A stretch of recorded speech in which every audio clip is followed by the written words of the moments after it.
সবুজ, আগুনের সর্বশেষ আপডেট কি আছে এবং কতটুকু ক্ষয়ক্ষতি হয়েছে এবং অর্থ মন্ত্রণালয়ের আসলে কোনো ধরনের মানে ক্ষতির পরিমাণ সম্পর্কে বা তাদের বিভিন্ন দফতরেও গুরুত্বপূর্ণ অনেক নথি আছে সেখানে, সেগুলোর ব্যাপারে আসলে কতটুকু আপডেট আছে এবং কি পরিমাণ ক্ষতি আসলে সেখানে হয়েছে? আগুন নির্বাপনের পরে স্বরাষ্ট্র মন্ত্রণালয়ের একটি বৈঠক চলছে। সেখানে ফায়ার সার্ভিস সহ সচিবালয়ের ঊর্ধ্বতন যারা রয়েছেন তারা রয়েছেন, সব উপদেষ্টারা রয়েছেন, তারা মিলে একটি বৈঠক করার কথা রয়েছে এবং সেই বৈঠকে হয়তো একটি তদন্ত কমিটি করার কথা রয়েছে। সেই তদন্ত কমিটি হয়তো গঠন করা হবে।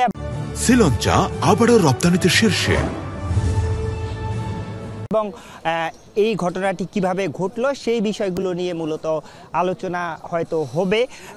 এর মধ্যে আমরা শুনতে পেয়েছি যে প্রধান উপদেষ্টা তিনি সচিবালয়ে, অর্থাৎ যে 7 নম্বর ভবনটিতে আগুন লেগেছে সেই ঘটনাস্থলে পরিদর্শন করার জন্য আসার কথা এবং এখন 1 নাম্বার যে গেট রয়েছে সেই গেট ঘিরে, সেই গেটটির সামনে এখন মূলত সেই তৎপরতায় লক্ষ্য করা যাচ্ছে। পুলিশ এই সড়কটি থেকে যারা যে যানবাহনগুলো ছিল সেই যানবাহনগুলো এর মধ্যে সরিয়ে দিয়েছে এবং যে মানুষজনগুলো, উৎসুক জনতার যে ভিড় ছিল সেই ভিড়টিও আসলে এখান থেকে সরিয়ে দেওয়া হচ্ছে এবং সেটি যদি এসএসএফ থেকে সেই নির্দেশনা পাওয়া যায় তাহলে হয়তো তিনি তার যে বাসভবন যমুনা থেকে রওনা করবেন এবং তিনি আসার পরে হয়তো পরিদর্শন করে এখানে যেহেতু ফায়ার সার্ভিস সহ পুলিশের আইজি এবং ডিএমপি কমিশনারও রয়েছেন তাদের সঙ্গে কথা বলবেন এবং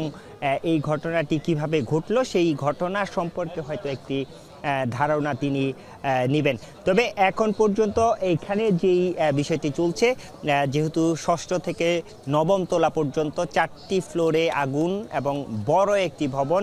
সেখানে অন্তত 4টি মন্ত্রণালয়ের দপ্তর ছিল, সেই দপ্তরগুলোতে কি পরিমাণ ক্ষয়ক্ষতি হচ্ছে এবং কোথাও এখনও আগুন রয়ে গেছে কিনা সেই বিষয়টি ফায়ার সার্ভিসের যে কর্মীরা, মূলত ফায়ার সার্ভিসের যে গাড়িগুলো ছিল সেই গাড়িগুলো এর মধ্যে বের হয়ে গেছে, কিন্তু কর্মীরা যারা শারীরিকভাবে ডাম্পিংয়ের কাজটি করছিলেন তারা সেই কাজটি এখনও করে যাচ্ছেন।